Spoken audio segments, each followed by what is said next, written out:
vamos a ver que su perdón es suficiente. Tal vez alguna vez te pasó, y a muchos hoy por hoy les pasa, que piensan que para acercarse a Dios, inclusive a los hijos de Dios les pasa, que creen que tienen que hacer algo, ¿sí? Que tienen que arreglar primeramente ellos con sus propias fuerzas las cosas con Dios y luego acercarse a Dios. Esto es imposible. Por más que nosotros querramos limpiar nuestra vida o hacernos justos nosotros mismos delante de Dios, esto es imposible. Y es lo que enseña este Cordero Pascual. Solamente la sangre de Jesús puede salvarnos. Solamente la sangre de Jesús puede limpiar nuestra vida. No hay nada que lo pueda hacer. Y hay un tema, ¿sí?, con la culpa. ¿Has sentido culpa alguna vez? La culpa es un enemigo del cristianismo, porque la culpa nos aleja del Señor, no tiene que ver con arrepentimiento. Y quiero dar algunas definiciones, lo he puesto ahí escrito porque por ahí es difícil seguirlo, pero mira lo que es la culpa. En primer lugar, la culpa es una emoción alimentada siempre por el recuerdo, una imagen de una acción, omisión o pensamiento. En segundo lugar, el pensamiento culposo no es igual al pensamiento espiritual. La culpa habla en el interior de una forma hiriente, generando estancamiento, aislamiento y autosuficiencia. La voz del Espíritu anhela afirmar quiénes somos en Jesucristo. Mira, en tercer lugar, la culpa alimenta el yo. Una persona que se siente culpable tratará de cambiar por sus propias fuerzas. Con el fin de liberarse de la culpa, no escogerá espiritualmente la ayuda de Dios, pues la culpa le hace creer que si lo alcanza por voluntad y esfuerzo propio, será digno ante Dios. Se merecerá el perdón. Esto hace que la persona ponga su fe en sus propias fuerzas y no en Dios. No podemos hacer nada, nosotros estropeamos, nuestras obras estropean la obra de salvación. Fíjense que el versículo 16 de Éxodo 12 dice que no había que hacer ninguna obra en ese día. Solamente había que preparar y comer el cordero y untar los dinteles de la puerta. Ninguna obra. ¿Por qué? Porque por gracia somos salvos, por medio de la fe. No es por obras, para que nadie se jacte. Miren, en cuarto lugar, la culpa le roba el efecto de gratitud al perdón y a la misericordia de Dios. Las personas que se sienten perdonadas por Dios, las que Él sacó del pecado y liberó del infierno, se sienten tan agradecidas que no pueden parar de hacer obras de gratitud para con el Señor. En quinto lugar, ¿cuánto de la culpa, no? La culpa ata al pasado, haciendo perder las bendiciones del presente. Muchos de nosotros por ahí nos estancamos en cosas que hicimos en el pasado y le pedimos perdón al Señor, pero pensamos que su sangre no es suficiente y que tenemos que hacer algo más. Y esto es incredulidad o falsa humildad. La culpa nos hace sordos a la voz del Espíritu Santo y sensibles a la voz de Satanás. La culpa es un instrumento poderoso del enemigo. Y por último, la culpa no es igual al arrepentimiento, ya que la culpa me hace huir de Dios. ¿Se acuerdan Adán y Eva? Ellos huyeron, escaparon, y como se sentían culpables, ellos mismos hicieron obras y se hicieron delantales para cubrir su vergüenza. Pero cualquier cosa que vos puedas hacer para cubrir tu vergüenza no cubre tu pecado. Lo único que lo cubre, como allá en el principio con Adán y Eva, es sacrificio, sangre, un inocente muriendo, derramando su sangre para que seamos revestidos. La culpa no es igual al arrepentimiento. Primera de Juan 1:9 dice que si confesamos nuestros pecados, Él es fiel y justo para perdonar tus pecados y limpiarnos de toda maldad. La sangre de este Cordero, muriendo por los pecados de todo Israel, es suficiente. Miren lo que dicen estos versículos en paralelo a Jesucristo. Primera de Pedro 1:18 al 20. Como bien saben, ustedes fueron rescatados de la vida absurda que heredaron de sus antepasados. El precio de su rescate no se pagó con cosas perecederas como el oro o la plata, sino con la preciosa sangre de Cristo, como de un cordero sin mancha y sin defecto. Jesucristo es el Cordero. Hebreos 10:19 al 22. Así que, hermanos, mediante la sangre de Jesús, tenemos ¿qué? Plena libertad para relacionarnos con Dios, entrar al lugar santísimo, por el camino nuevo y vivo, el cual nos ha abierto a través de la cortina, es decir, a través de su cuerpo. Y tenemos además un gran sacerdote al frente de la familia de Dios. Acerquémonos pues a Dios con un corazón sincero, con plena seguridad que da la fe, interiormente purificados de una conciencia culpable y exteriormente lavados con agua pura. Salmo 103.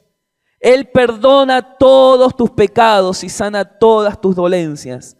Él rescata tu vida del sepulcro y te cubre de amor y compasión. Él colma de bienes tu vida y te rejuvenece como a las águilas. Miren el versículo 11, qué bonito. Tan grande es su amor por los que le temen, como alto es el cielo sobre la tierra.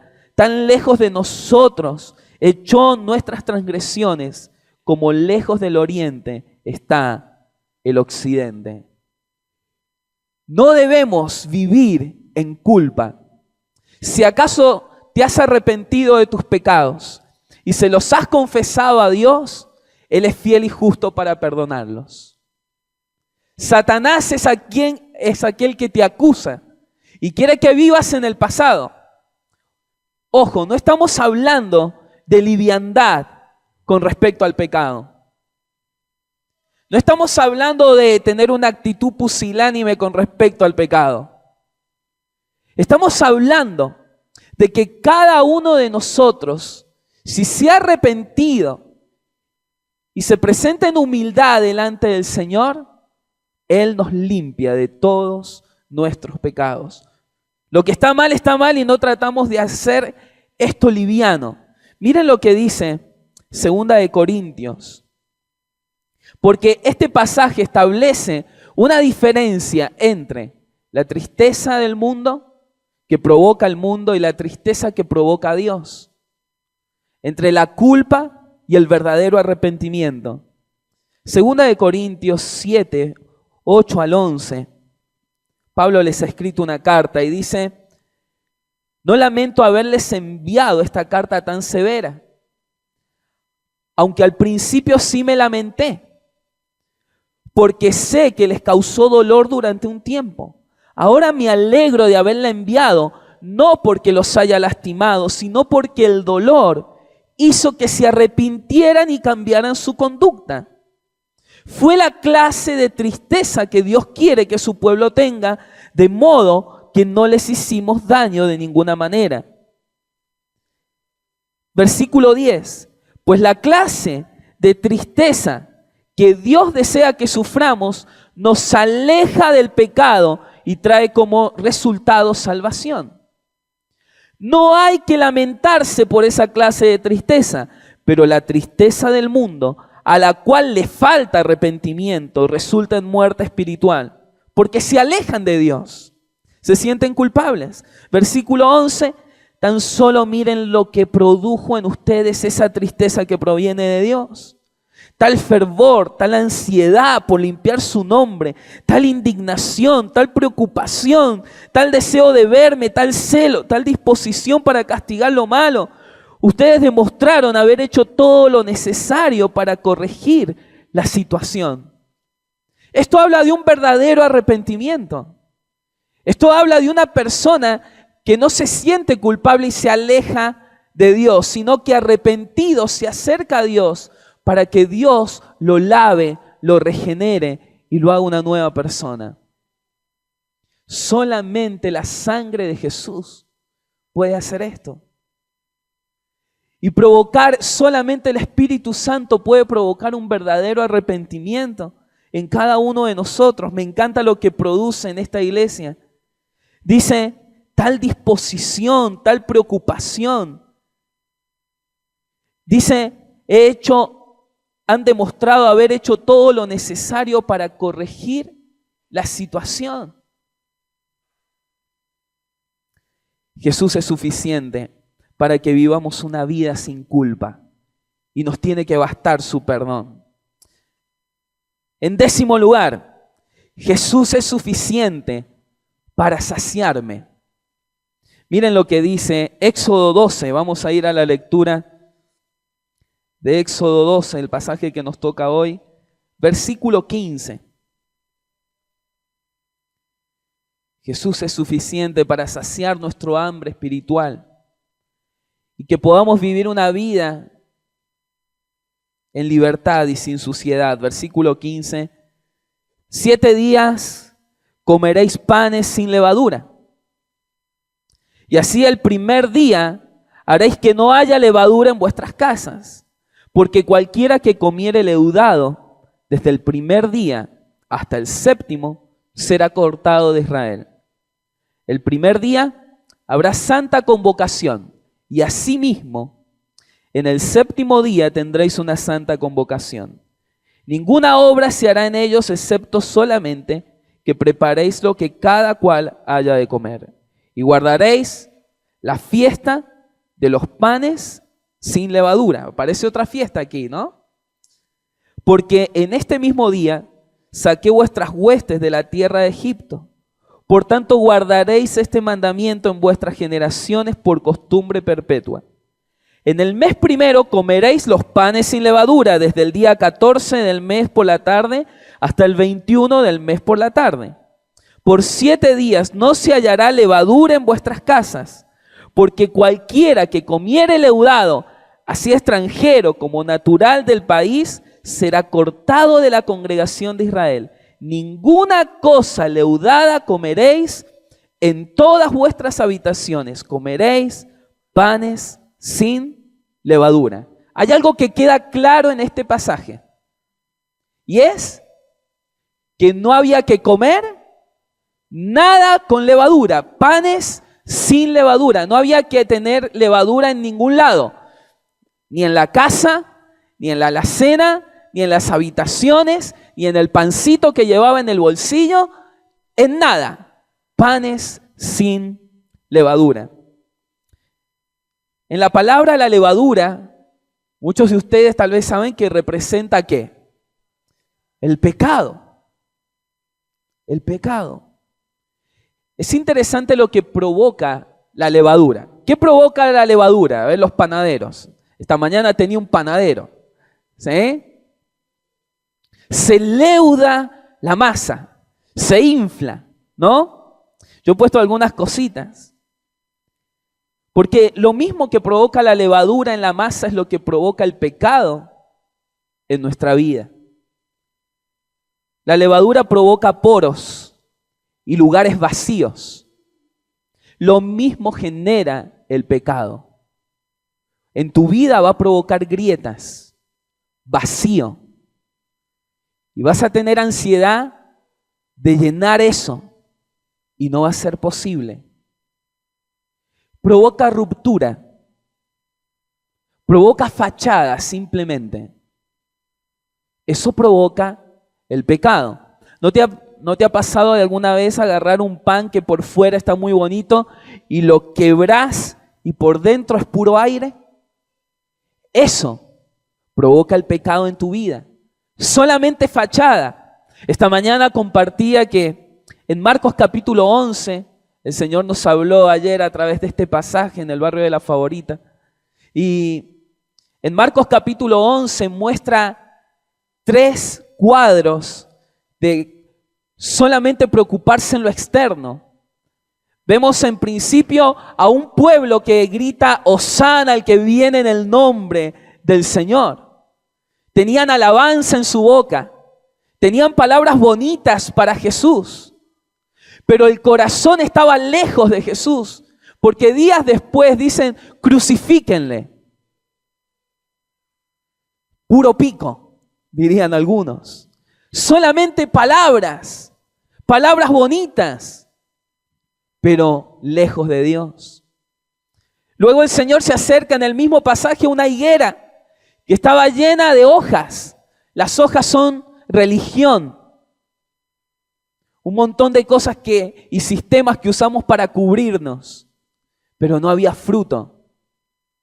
Y luego vemos un templo que era puro humo,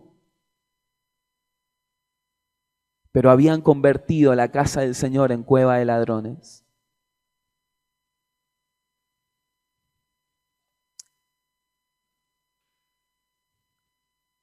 La levadura representa falsa saciedad también.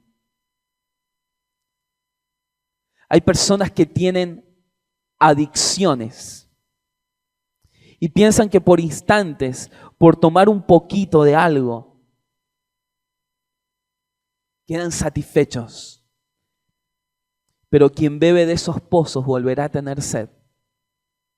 Eso es lo que te genera la droga, el tabaco, el alcohol, el sexo, pornografía y tantos desórdenes que nosotros tenemos. Falsa saciedad, porque volvés a tener sed. Nosotros, miren lo que dice 1 Corintios 5, hacen mal en jactarse. ¿No se dan cuenta de que un poco de levadura hace fermentar toda la masa? Desháganse de la vieja levadura para que sean masa nueva. Es un llamado del Señor a hacernos nuevos, una nueva masa. Panes sin levadura, como lo son en realidad, porque nuestra identidad es ser panes sin levadura. Porque Cristo, nuestro Cordero Pascual, ya ha sido sacrificado. Así que celebremos nuestra Pascua no con la vieja levadura, que es la malicia y la perversidad, sino con pan sin levadura, que es la sinceridad y la verdad.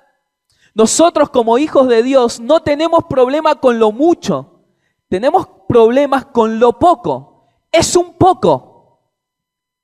En la palabra hay varios pocos que representan un problema. El libro de Proverbios nos habla de un poco de pereza, un poco de cruzar los brazos, un poco de dormitar. Y la pobreza vendrá contra vos. Pobreza espiritual, emocional, familiar. ¿Por qué? Porque hay pereza. No hay esfuerzo, no hay no hay espíritu de lucha. Y necesitamos tener eso. Necesitamos hombres que luchen por su familia desde todo ámbito. Pero un poco de pereza,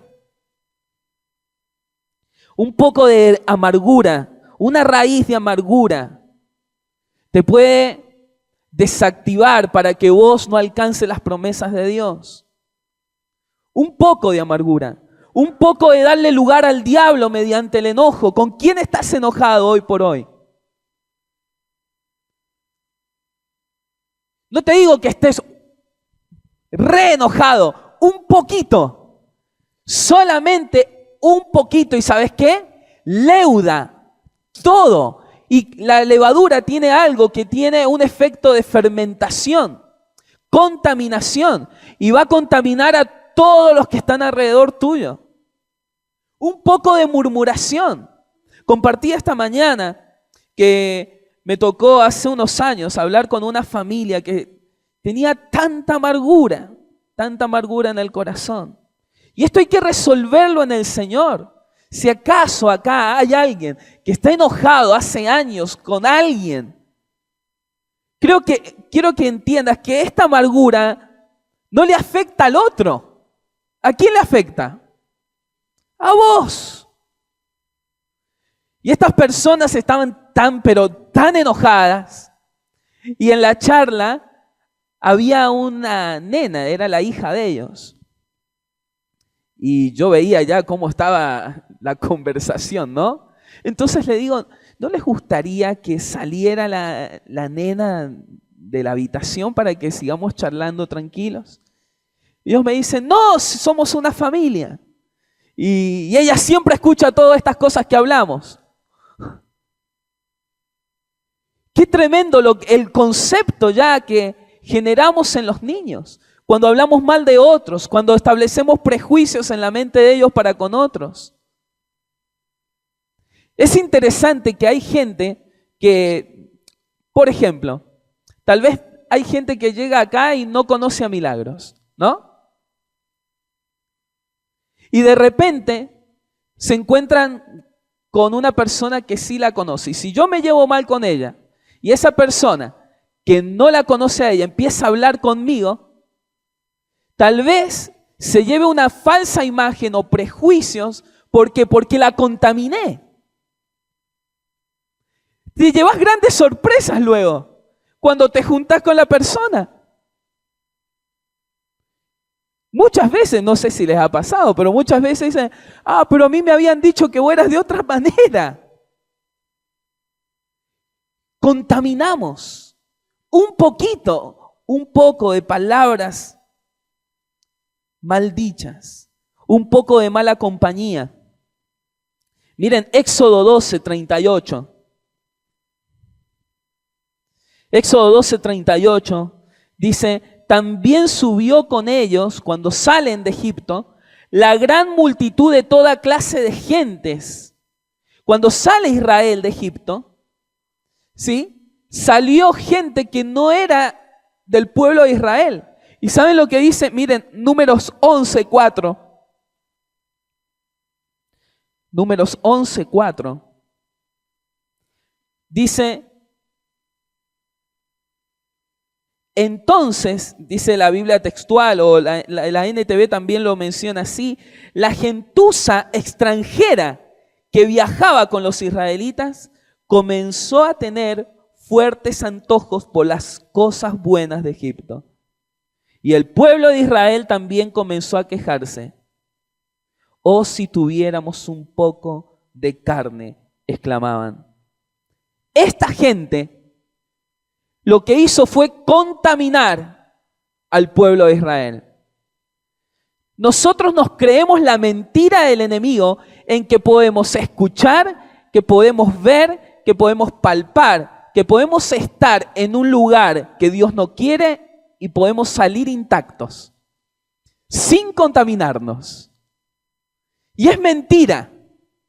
Tenés que tener cuidado con quién estás.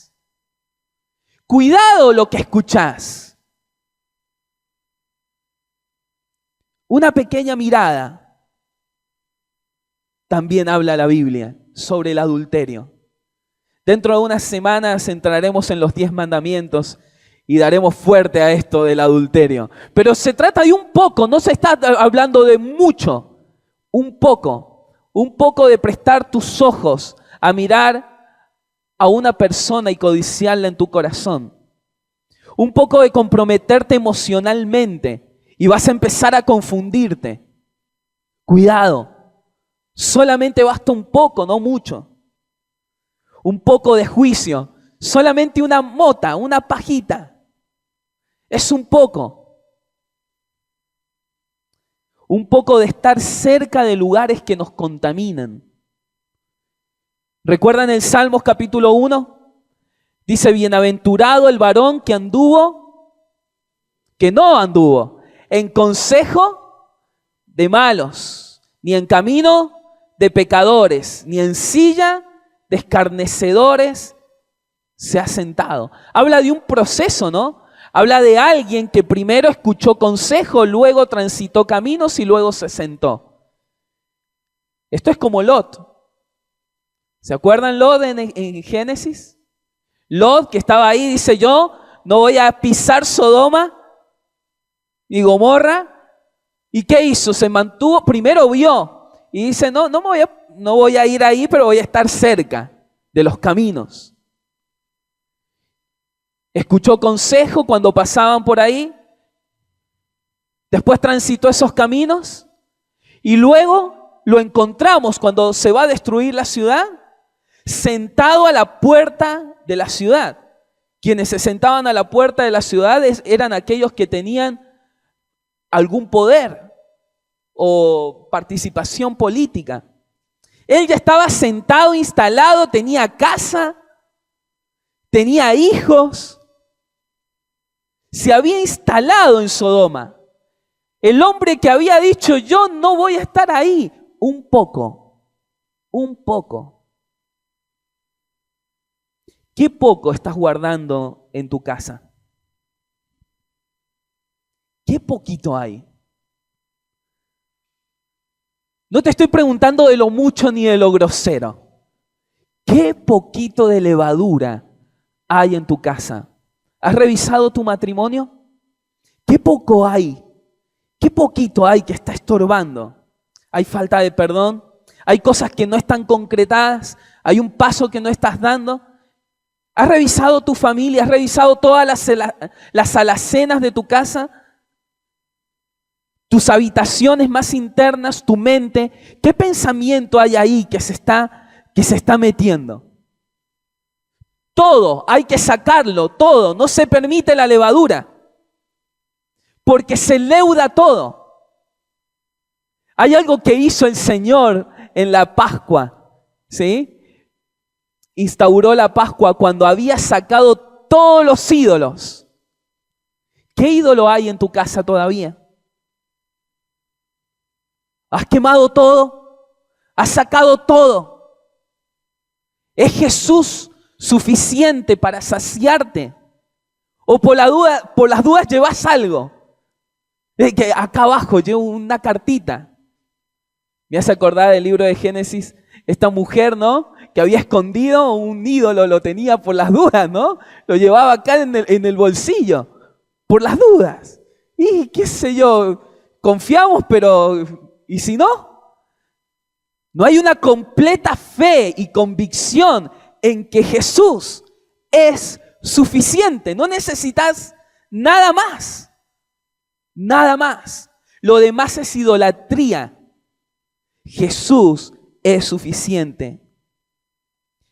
¿Qué es ese poquito que te permitís? Me llama la atención de que hoy por hoy, y es importante hablarlo porque la pornografía cada vez se está metiendo más, inclusive en el mundo evangélico. Está comprobado de que los cristianos, ¿sí?, consumen tanta pornografía como alguien que no conoce a Dios. Tendríamos que hablar un poco de qué es ser hijo de Dios, ¿no?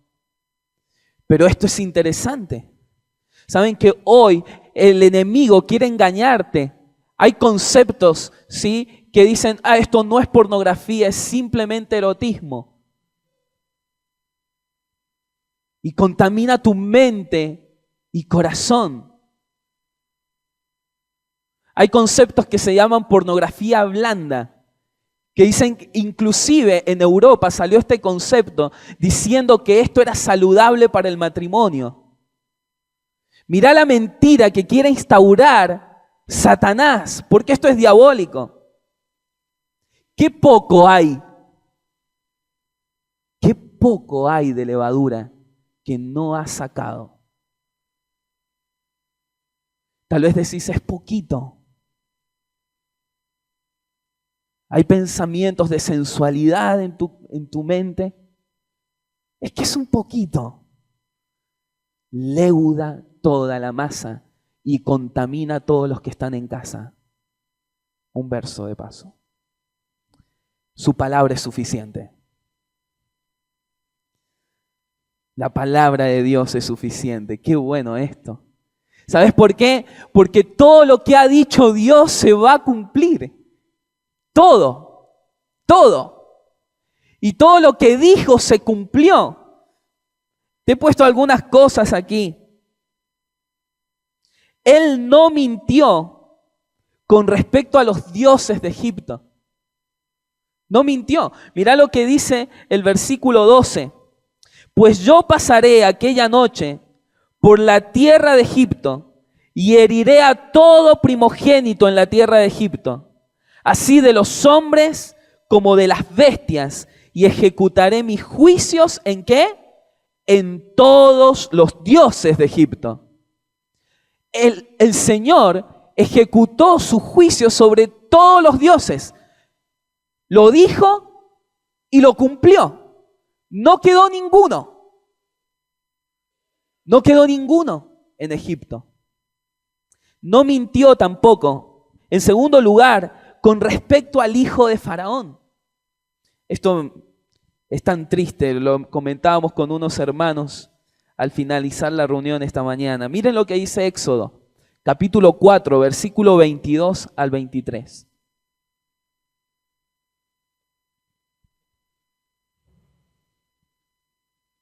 Éxodo capítulo 4. Acá el Señor ha llamado a Moisés.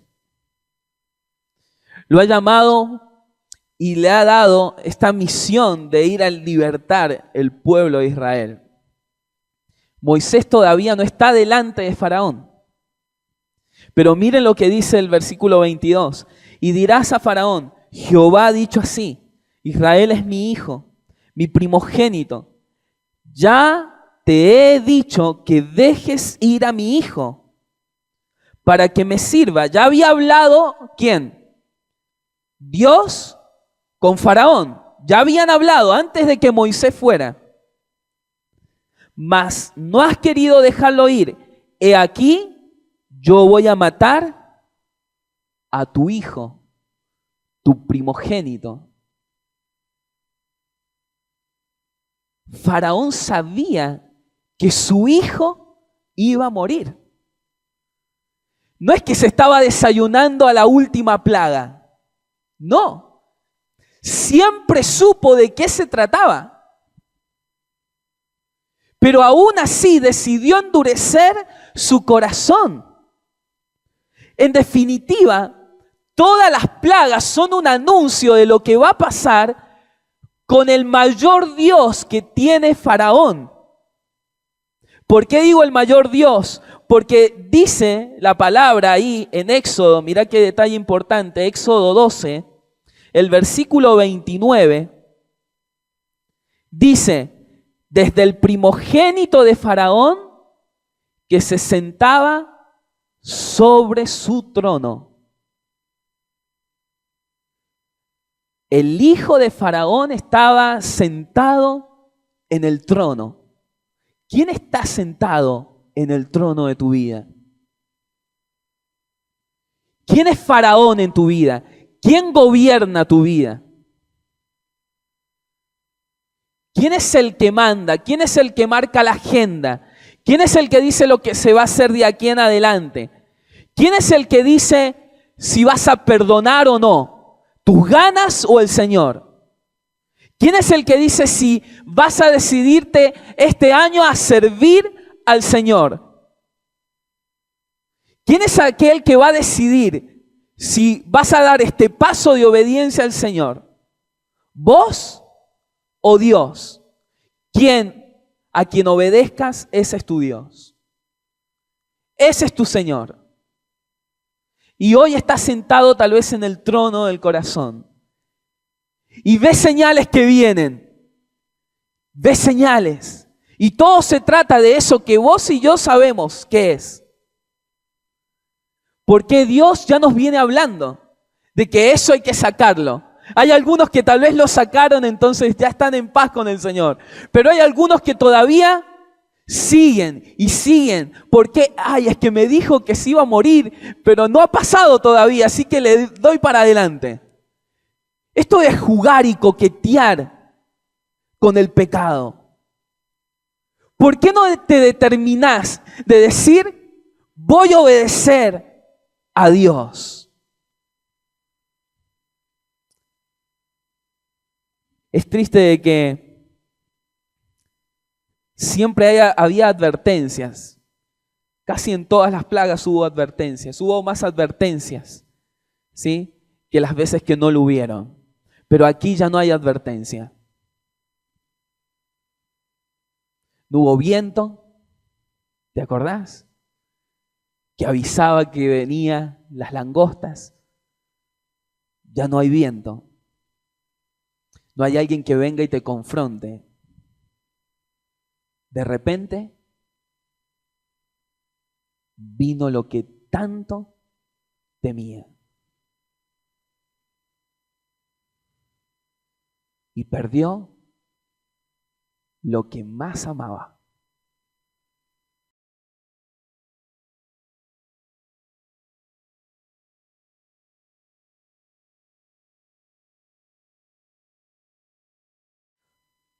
No dilates aquellas cosas que el Señor te está pidiendo. Mirá lo que dice Proverbios 16, 18. Le sigue la destrucción, a la altanería el fracaso. ¿Está ahí? No está. Salmos 14, 1 al 5, mirá.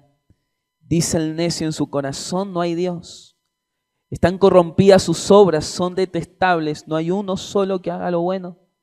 Y desde el cielo el Señor contempla a los mortales para ver si hay alguien sensato que busque a Dios. No debemos dilatar aquellas cosas que el Señor nos está pidiendo. Con todas estas plagas el Señor ha venido hablando a nuestros corazones.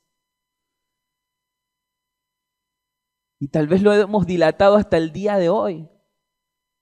Ya no hay más advertencia. No hay más advertencia. Dios quiera que no sea así en el caso nuestro. Tendría que generar un temor en nosotros de que Dios decida entregarnos a la dureza de nuestro corazón. Cuando dice, dame lo que amás.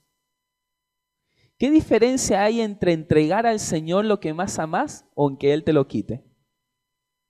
¿No? ¿Qué diferencia tan grande? El Señor acá lo defenestró. ¿Te acordás, Abraham?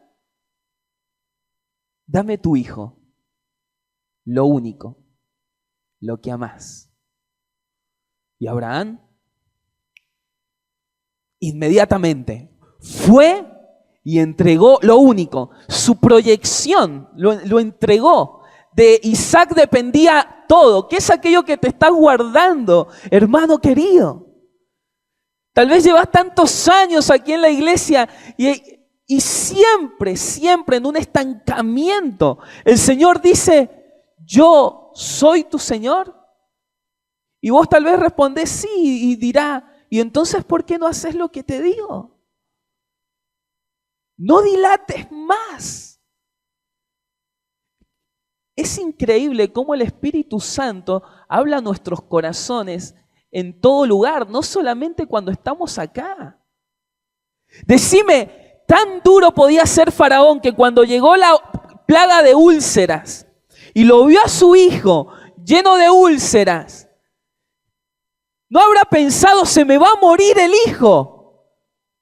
Pero coqueteó con decir, y no sé si se muere, aguantemos un poco. Tanta dureza en el corazón, tanta dureza.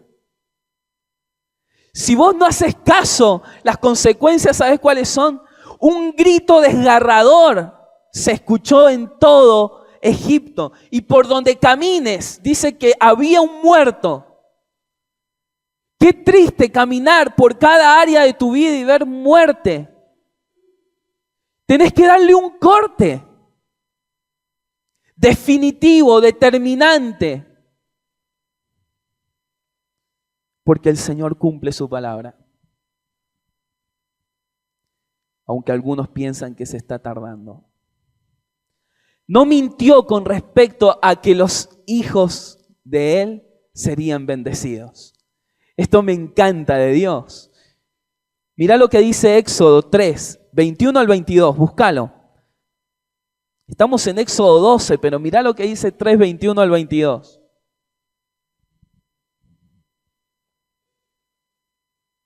Cuando todavía no habían salido, no había salido Moisés a ver a Faraón, dice, versículo 21, pero yo haré que este pueblo se gane la simpatía de los egipcios, de modo que cuando ustedes salgan de Egipto no se vayan con las manos vacías.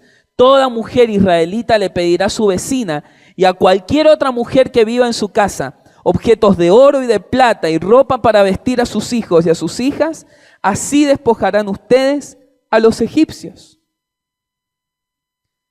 El Señor le anticipó que no se iban a ir con las manos vacías y salieron con riquezas de Egipto. Aún más, miren este versículo me encanta, Génesis 15. Estamos hablando de 400 años atrás. Miren lo que el Señor le dice a Abraham.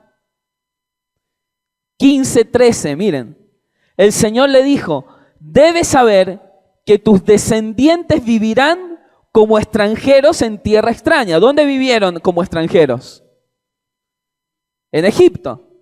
Donde serán esclavizados y maltratados durante 400 años. Pero yo castigaré a la nación que los esclavizará y luego tus descendientes saldrán en libertad y con grandes riquezas. ¿Ves? Mucho antes el Señor había dicho que iban a ser bendecidos. Predijo todo lo que iba a pasar. Mira lo que dice Primera de Reyes 8:56. Primera de Reyes 8:56. Bendito sea el Señor, que conforme a sus promesas ha dado descanso a su pueblo Israel. No ha dejado de cumplir ni una sola de las gratas promesas que hizo por medio de su siervo Moisés.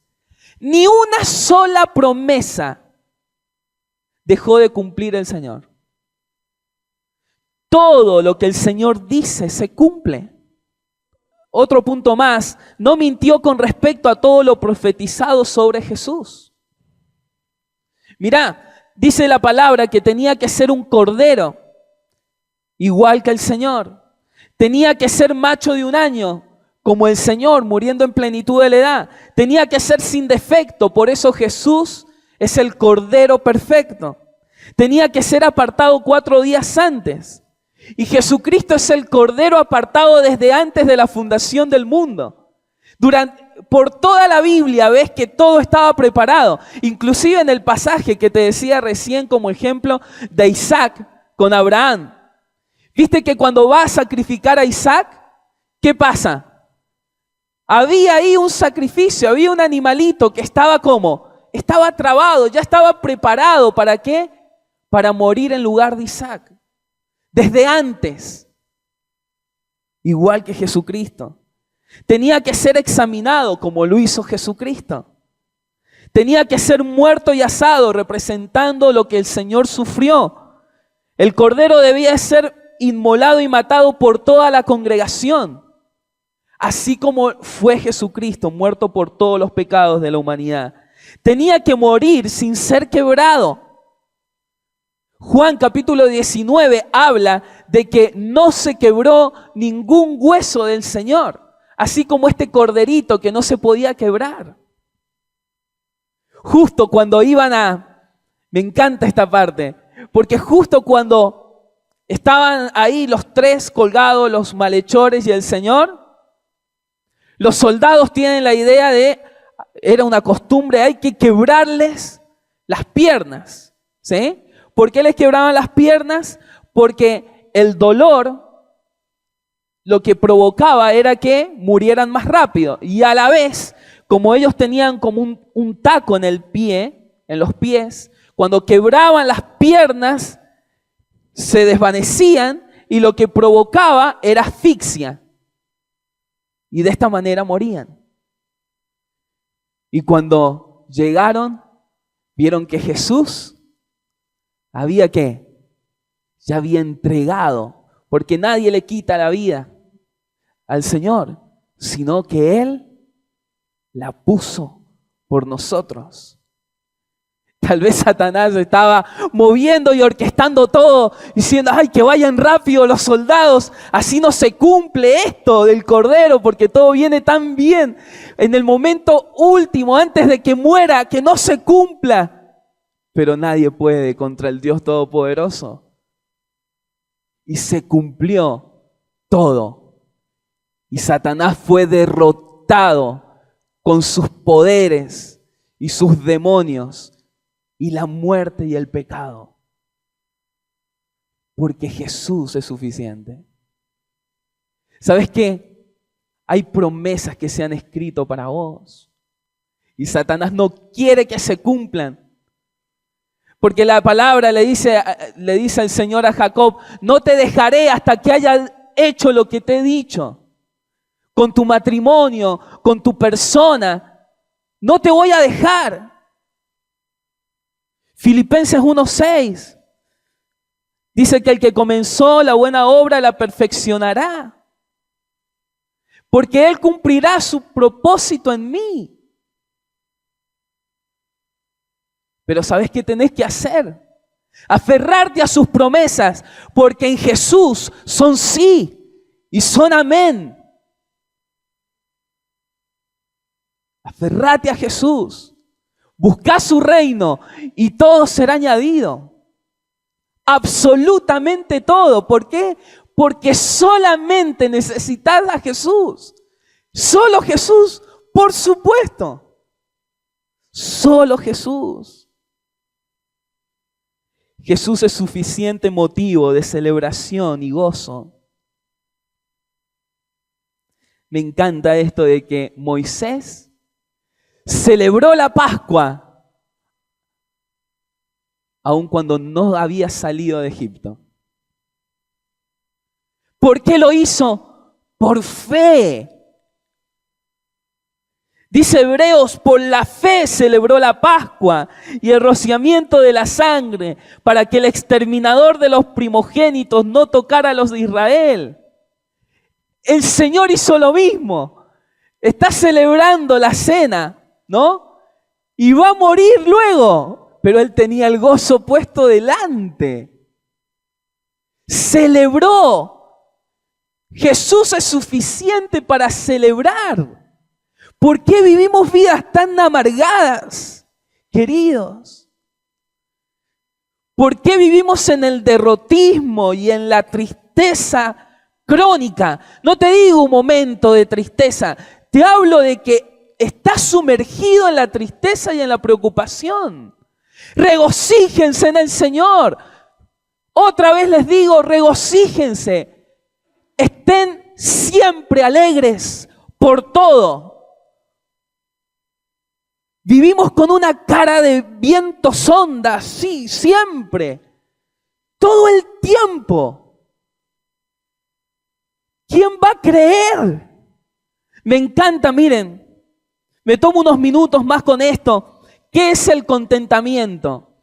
El Señor nos manda que estemos regocijados y contentos en Él, porque en Él hay motivo, no, fuera de Él no hay, pero en Él sí. El contentamiento, dice, no es esconder tus emociones. El contentamiento no es estar satisfechos con una mala situación, conformismo. El contentamiento no depende del lugar donde nos encontramos. Si es bueno, entonces estoy bien. Si es malo, entonces estoy mal. El contentamiento no es tener posiciones o posesiones. El contentamiento es lo siguiente: espera lo mejor en todo, no lo peor. ¿Ves? Por la fe celebró. El contentamiento es mantener una actitud de ánimo aun cuando te sientas abatido. Es ver soluciones en cada problema, no problemas en cada solución. Es creer en lo que Dios puede hacer, aunque hoy reine el caos. El contentamiento es aferrarse a la esperanza, incluso cuando otros digan que es una situación perdida. Qué hermoso es estar con gente que está regocijada en el Señor. ¿Sabes que la llenura del Espíritu Santo no se expresa ni con el don de lenguas, profecías, ni con ningún don? ¿Sabes qué dice la palabra en Efesios capítulo 5? Dice, no se embriaguen con vino, en lo cual hay disolución, antes sean llenos del Espíritu Santo, cantando ¿con qué? Con cánticos y salmos e himnos espirituales, dando gracias al Señor por todo. Eso es llenura. No son cosas fantásticas. ¿Sabes lo que más me sorprende en una persona o un hombre de Dios o mujer de Dios? Su vida de agradecimiento al Señor. Pablo está en las peores circunstancias y dice, den gracias. Tenemos a Jesús. Lo demás es basura. Solo Jesús. ¿Por qué estás tan triste? Jesús es suficiente, penúltimo lugar, para hacerme libre, para nunca volver atrás. Me encanta este versículo, último versículo de Éxodo 12. Y en aquel mismo día sacó Jehová a los hijos de Israel de la tierra de Egipto por sus ejércitos. Una palabra poderosa para el cristiano es libre. Soy libre. Ando sin peso, no estoy atado a nada de Egipto, no me llevo nada. ¿Vieron que veíamos? Soy libre. Soy libre, el Señor me ha hecho libre y nunca más voy a volver atrás. Hebreos dice, no somos de los que retroceden, sino de los que avanzan, porque somos libres, despojándonos de todo peso y de todo pecado, porque somos libres. Corramos con paciencia, porque somos libres. Podemos correr livianos. La única manera, claves para vivir en libertad es conocer a Jesús. Y no te hablo de conocer cognitivamente. En Juan dice que si el Hijo los libera, serán ustedes verdaderamente libres, aunque Satanás te diga que todavía sos esclavo. No, soy libre. Podés decirlo, soy libre. Porque Jesús me hizo libre. Y nunca más me iré a revolcar en el estiércol, ni agarraré las cadenas voluntariamente. Porque el Señor me liberó. Debes dejar de practicar el pecado, porque el que practica pecado es esclavo del pecado. En tercer lugar, debes tener fidelidad a la palabra de Dios, porque la palabra, solamente la verdad te hace libre. Debes ser sabio al decidir. El Señor dice en Deuteronomio, mira, 30, 19 al 20. Me encanta cómo lo dice la NTV. ¿Lo puedes poner? Ay, si eligieras la vida para que tú y tus descendientes puedan vivir. Puedes elegir esa opción. Al amar, al obedecer y al comprometerte firmemente con el Señor tu Dios, esa es la clave para tu vida. Esto te hace libre. ¿Querés buscar la clave de la vida? Amar, obedecer y comprometerte con Dios. Y te aseguro que vivirás en libertad. Y en último lugar, su presencia es suficiente. Mirá lo que dice Salmos 27:4. Lo único que le pido al Señor, lo que más anhelo, es vivir en la casa del Señor todos los días de mi vida, deleitándome en la perfección del Señor. Lo único No anhelo otra cosa en la vida que contemplar la hermosura de mi Señor. Nada se compara a su hermosura. Ningún proyecto en esta vida, ninguna persona, ninguna compañía, ninguna propuesta de este mundo, nada se compara, ningún trabajo, ningún dinero, ninguna casa, ningún auto, nada se compara con la hermosura de Jesús. Nada. Pero debes conocerle profundamente. Mira lo que dice Moisés. Termino con este texto. El Señor le dijo a Moisés: anda, vete de este lugar junto con el pueblo que sacaste de Egipto y dirígete a la tierra que bajo juramento prometí a Abraham, Isaac y Jacob que les daría a sus descendientes. Enviaré un ángel delante de ti y desalojaré a los cananeos, amorreos, hititas, fereceos, heveos y jebuseos.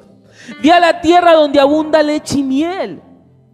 Yo no los acompañaré, porque ustedes son un pueblo terco y podría yo destruirlos en el camino. Y Moisés le va a decir: si tú no vienes con nosotros, no nos saques de aquí. No me muevo, Señor. Sin tu presencia no me muevo. Le están ofreciendo todo a Moisés. Le están ofreciendo tierras. Le están ofreciendo prosperidad. Le están ofreciendo el mejor negocio de la vida. Le están ofreciendo victoria. Le están ofreciendo un ángel que los acompañe. Pero dice: no, Señor, si vos no venís conmigo, no me muevo. No me muevo porque no me interesa nada, solamente vos. ¿De qué me sirve una tierra sin vos? ¿De qué me sirve una familia, tener un esposo, una esposa, si vos no estás en el hogar? ¿De qué me sirve un trabajo y tener dinero y no tener a Dios en mi casa? ¿Cuántas cosas construimos si Dios no está ahí? No quiero nada si no estás vos. Porque Jesucristo se ha convertido en el más precioso tesoro. Es una realidad en tu vida.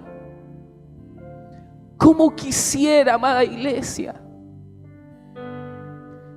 que te bastara Jesús? Solo Jesús.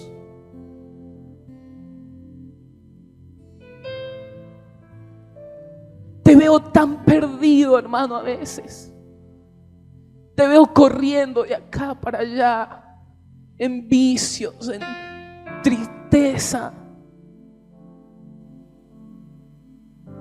Busca solo a Jesús.